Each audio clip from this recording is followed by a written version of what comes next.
Good afternoon, everyone, and thank you very much for joining us today. First of all, any advice that's contained in this presentation is general only, and you need to consider whether it's appropriate for you. Past returns are not an accurate indicator of future returns, and breach markets only provide general advice. So when you're talking to us or we're talking about a trade, we're just talking about the trade. We're not telling that you specifically should be doing the trade. That's a decision you're going to make for yourself. All right, so I'm joined today by Tim because Ivan has been sent off to do a course. I don't know what course. Actually, it's responsible manager. He's being taught how to be more responsible, which is something Ivan needs to be taught. I'm not sure they're going to have any success. But anyway, thank you very much for coming along, Tim. Welcome. Cheers. Bit going on today. Thankfully, some volatility coming into the market. So I think we'll go and have a look at the scans.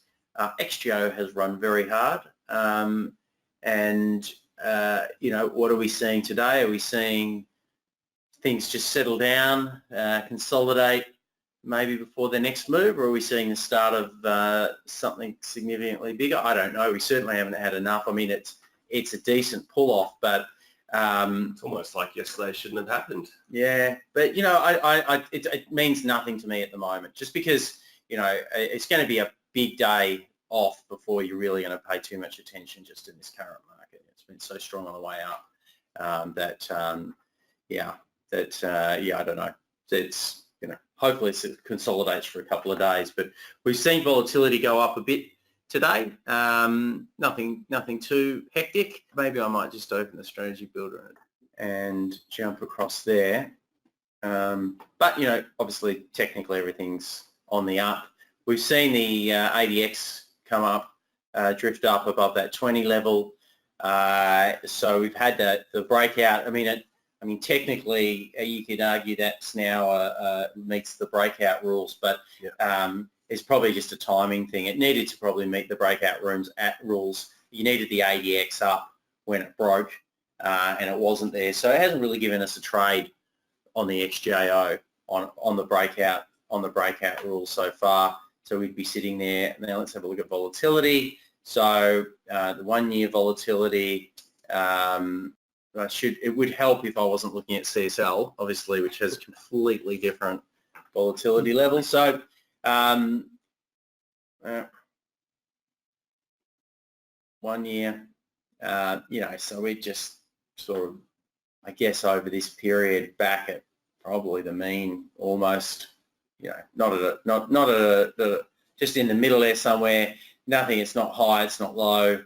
It's nowhere really, which is what it is. So it gives you freedom to do directional trades, but having a look at it, if you're wanting to trade volatility, I'd be probably, if I was going long volatility, today wouldn't be necessarily a great entry day. It's not a horrific entry day. If you're going to short vol, it's probably the same, right? So that's what it's been doing over the last month. And then just over the last couple of days, yesterday it was kind of creeping back down. It's popped up a little bit, but we'll wait and see. I think if you've got another inside day, maybe a green bar tomorrow, you'll probably see it back off. So I don't know what else to say about vol there, but that's where we're at. So what were we going to do? We'll go back to the technicals and maybe have a look at the scan. Yeah.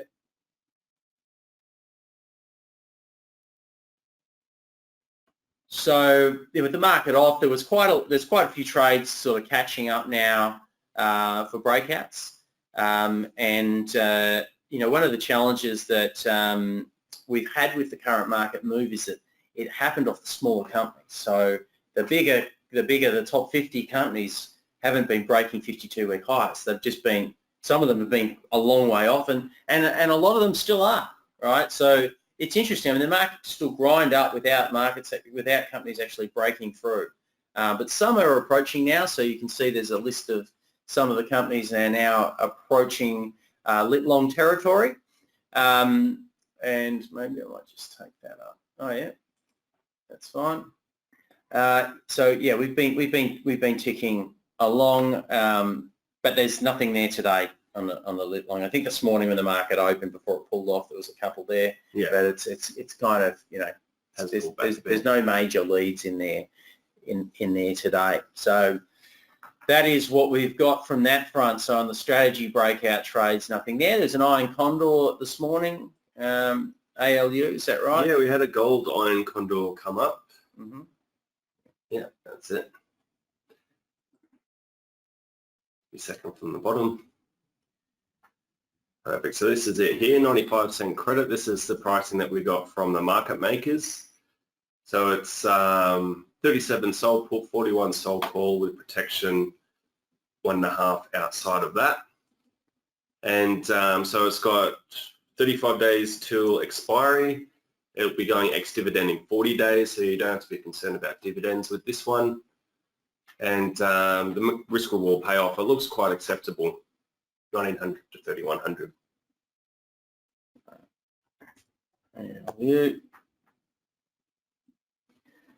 This layout that you're looking on the screen at the moment is one that will be with you shortly. I've got to chase the devs on it today, do other people have access to this yet, Tim? Some people do. Yeah. If you're looking to get early access, you can send through a message and we can look at getting it sent up. Yeah, but shortly there will be a tab at the top called, I think, dashboard we're going to call it, or something like that, and then you can set up a your page so you can get the depth and a chart, and you can basically just design the screen how you want it. All right. All right. So ALU's up there. I got where you have a look at volatility on it. All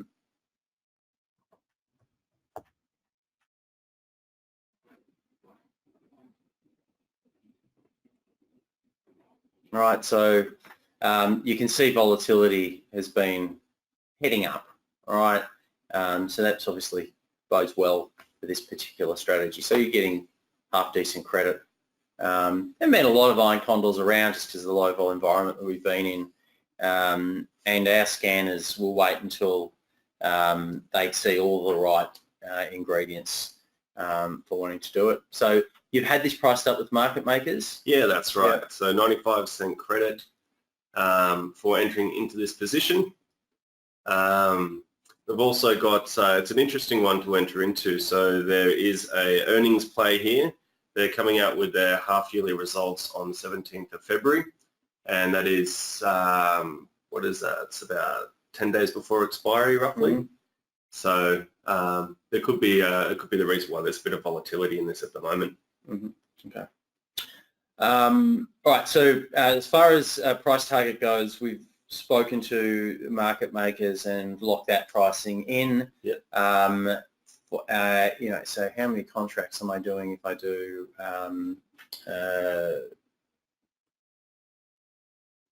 something like that? Oh, okay. So that's 24 contracts. Okay, so we've got enough from the market makers that if you want to get filled at that pricing, you can do so. Yeah. Right. So if you're interested in doing that, you guys know the process from there. You can just simply click through from that and make sure that your pricing's at that 95 level if you want to get filled. But you can by all means go and try and work your order in, but don't go below that level. Yeah. Right. Do not go below 95 cents because we should be able to get there. It might be worth looking at volatilities have gone up today, so we might go back and have another chat to the market makers, and if we can get better pricing on that, we will amend it in the target price. Yeah, sounds good. All right, fantastic. So I don't know, what does everyone think at the moment? I mean, it's been a period of time where everyone we've spoken to, the advisors in Sydney and the like, everyone's been kind of, saying once that next level broke, was expecting that the market would go up, which is, it's done. Just if you could type into the chat box and I'll take a quick poll. What's your view? Do you think this is are we at the top, or are we going to go for a run? Is anyone bullish online? Are you bearish? Or are you just, I'm not sure? if you could type that into the chat box, I'll take a quick poll and let you know what the consensus is. All right, so quite a few uncertains, a few bears, 50-point range, then neutral, uncertain, not sure. Yeah, yeah. Okay, David's bearish, but wrong last week. You'll be right one day, David. And probably very right, but whether you can stick it out. So, okay, interesting. Yeah, look, I think, I mean, the type of trading, sideways for the next 30 days, not sure. Yeah, this is really interesting. So, you know, we've had that strong run up, and I guess like quite, you know, a lot of the time we're sitting there going, you know, okay, it's got to pull off eventually or whatever, and then it doesn't, and it keeps going. So that can kind of breed some uncertainty. So how do you trade that uncertain view? Well, there was a couple of ways when, you know, we've been talking about straddles, so that's certainly a way. So for example, you know, if we get some consolidation up at this level for a couple of days, if we have a couple of days like this, where I've got my mouse hovering over here or over here, you know, something like that at this level, you'll probably see vols off back down to 10 or, you know, maybe even below. And then there'll be trades that you can set up where you can say, well, you know, if it consolidates up towards the top of the range, then we're going to be at a strong pivot point where if it breaks after some consolidation, we could see a move up 60 points, 80 points. However, if the market corrects below those levels, and it'll probably come back down to some sort of a trend line that might be this line down, you know, an extension of this line here. So, or it could be this level here, and so it's way down to 68.76 from, you know, it could be what's that? You know, 200 points, right? So there's potentially you know, a pull off back down, which could be 150 points, 200 points, or a move on the up, which might be a quick 80 or 100 or something like that. So there'll be opportunity to set up trades like a long straddle where we can make really good money. If it moves up, we can make good money. If it corrects, we'll see vols spiking, and a good move down, we can make very good money out of that type of a trade, right? So that would be definitely an example of a trade that might set up. And then I guess people will be looking at potentially going short or long based on a move. But it's an interesting one at the moment. So we'll be waiting. There'll be plenty of stocks that we can trade if the breakout is up. How do you trade a bearish position? Well, you know, that's an interesting one at the moment. You know, so I'd probably, to get bearish, I'd be probably looking at something like a long straddle, because I'll tell you why. If I go in here and go cookbook. You thinking of putting another one on? Yeah, I am. I mean, I'm patient at the moment. I'll be fussy on the way in to make sure I get the right pricing, because the right pricing will give me the opportunity. Yeah, so where I'm at the moment, 27th of Feb, 35 days is really, it's getting probably shorter than I like because of the time decay on the straddle. You're paying on both sides, so I'll probably have to play around. I haven't really priced up. We'll do two, so I'll just duplicate clone this one. It would help if I did the right, I wasn't doing, why do I keep wanting to do CSL? Let's get away from CSL. So options cookbook, long straddle. So for all of you who are not sure, I too am not sure. So how do I trade not sure? All right. Well, let's do 28 days. So I'll go out to March, create strategy. Right, let's go. All right. So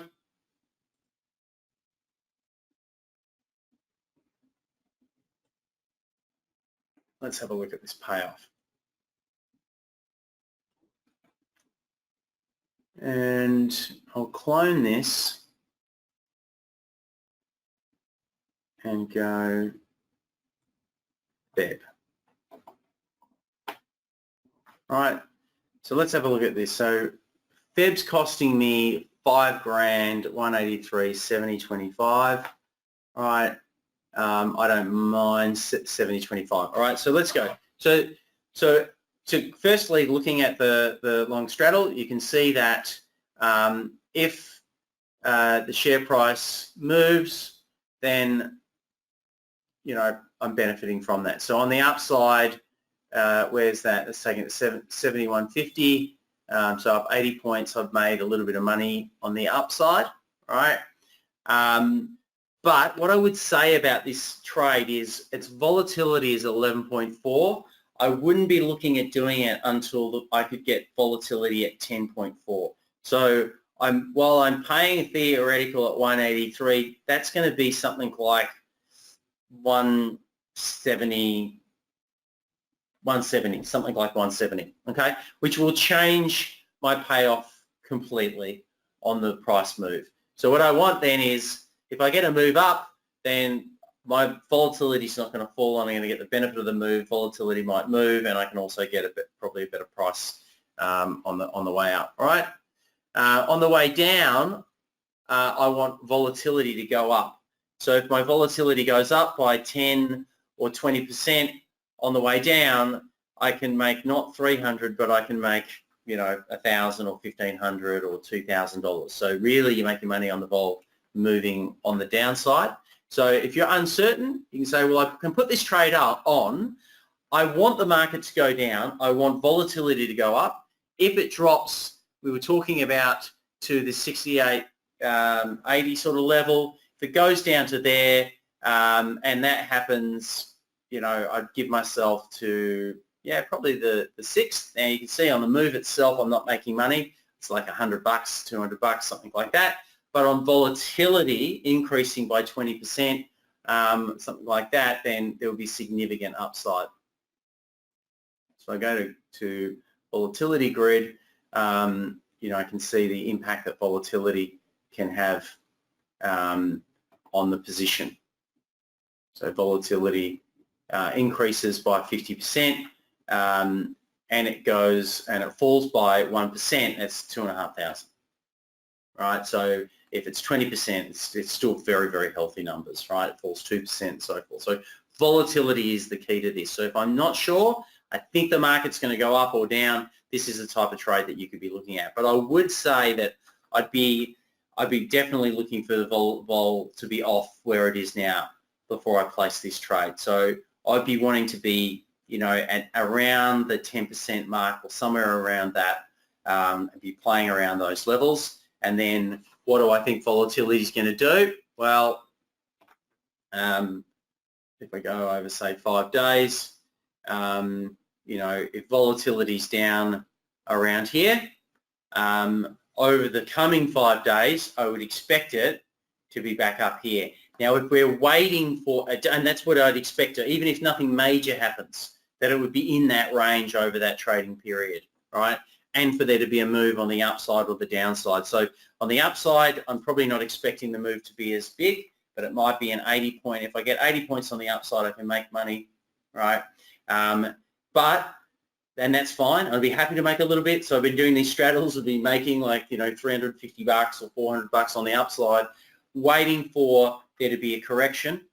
And so I'd be hoping to get set on this. If there is a correction on the downside, we can make money on a vol move. We can also make money from the actual put appreciating in value. All right. So anyway, that's something for that particular strategy. If it's something you're interested in doing, I'd probably talk to an advisor about it, but we can help you price them up as well. All right. Any questions on that front?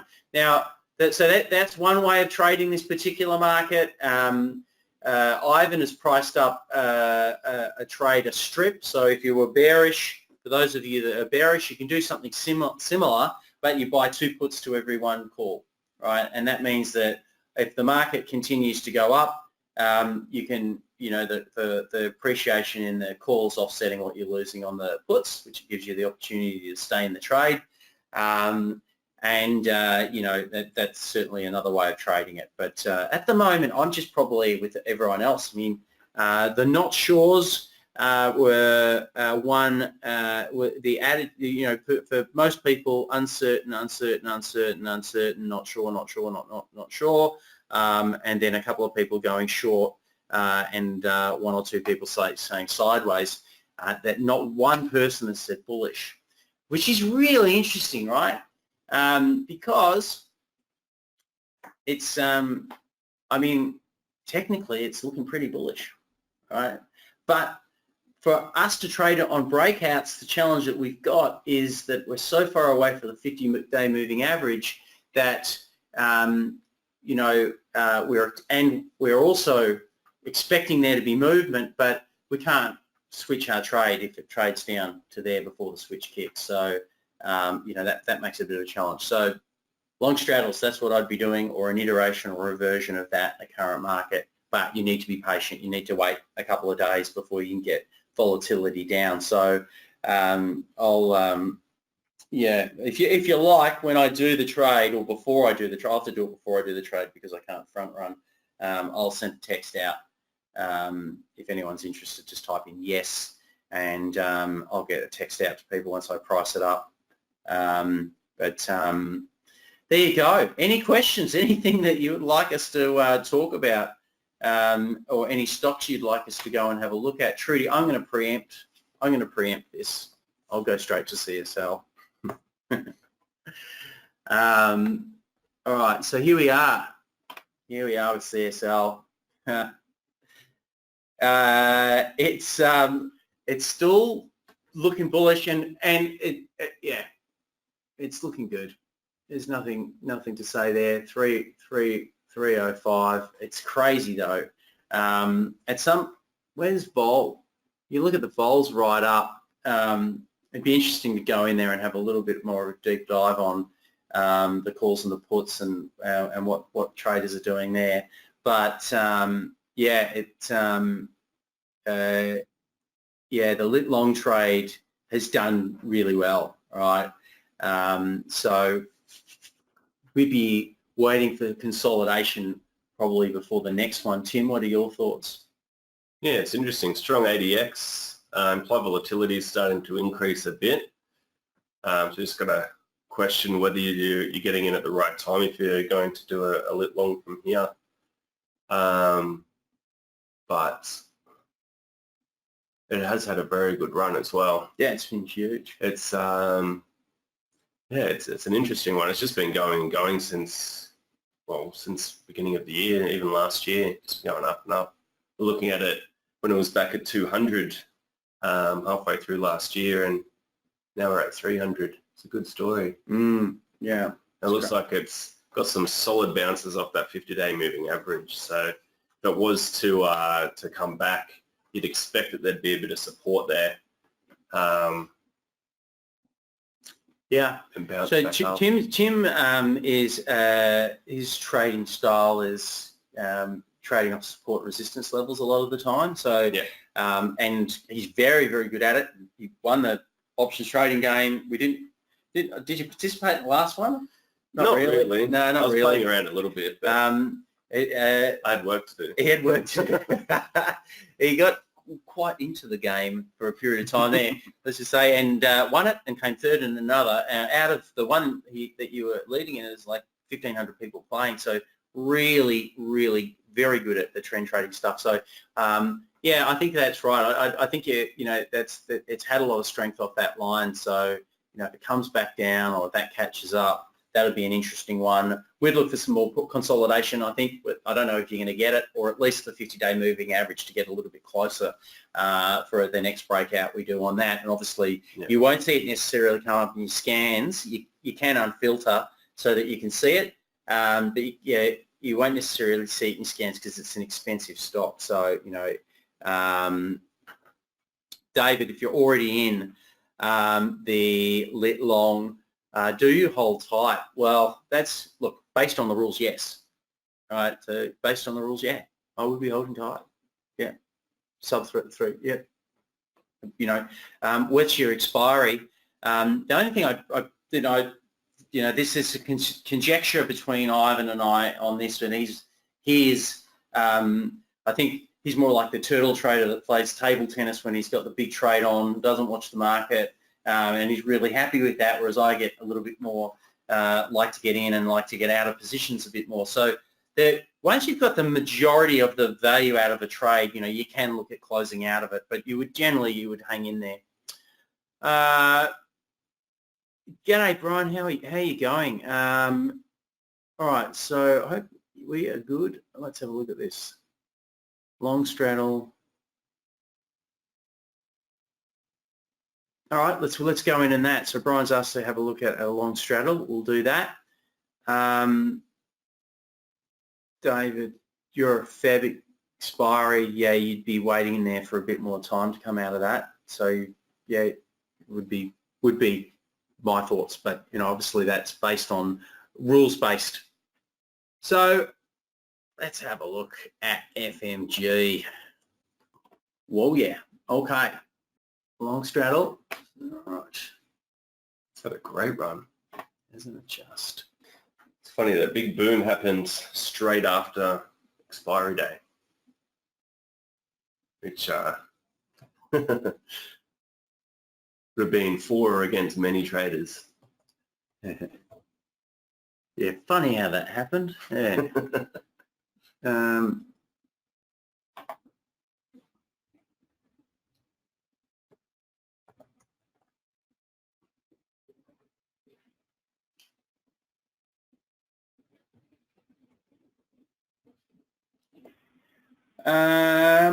Okay, so earnings announcement on the 19th of announced 19th of Feb. So yeah, I think trading an earnings announcement with a straddle is an interesting one. It's something that I've done a fair bit in the past. It's getting in and out of the trades is challenging. You have to. Sometimes volatility plays your way on it, and it's kind of like something that you just need to. If it's something that you do, it's in your trading repertoire. I probably haven't thought about it too much for a while, and Brian, and I think what I'll do is get back into looking at those earnings announcements to see if those trades are there. They're a challenge to get out of sometimes, and you don't. Yeah, the vols come off. They're there before the announcement, and sometimes they come right out of it after. So you need a move, and you need to get out of the trade pretty quickly off the back of a move occurring. So the challenge in it is that if it breaks down, is that a move? Is that just morning volatility? It's a bit of a challenge, but you can have a lot of fun with it and make some good money out of it. I think you'd be waiting to a lot closer to the date. And I think, 18th of Feb, you'd be looking to, yeah, okay. All right, so Brian's looking at this as vols, looking for the vols increasing. Brian, I'm getting some work done on the calculator at the moment. We're going to be introducing a matrix with volatility overlay on it, so we can have a bit of a better play around with that, so we can look at price and volatility at the same time in both the chart. I should have it. See if the developers are online. Nope, they're not online. But I should have it for you by hopefully next week. Oh, all right. Awesome. If I don't have it, I'll have it in a version that I can give to you, Brian, and a few other people to test. But I'm just working on it at the moment. But okay, so I see what you want to do.